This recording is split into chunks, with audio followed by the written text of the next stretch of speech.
tried to get out of here. I'm siphonning gas for Dad's RV. The water's almost in the trailer. I know we can't make it to where I just came. It's already 2.5 foot deeper. Here's where it's at the house. It's almost in it.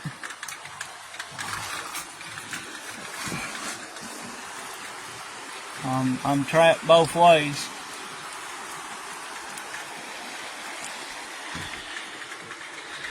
I just don't want to lose my home. That's all we got. We worked all our life for it. Pray for us.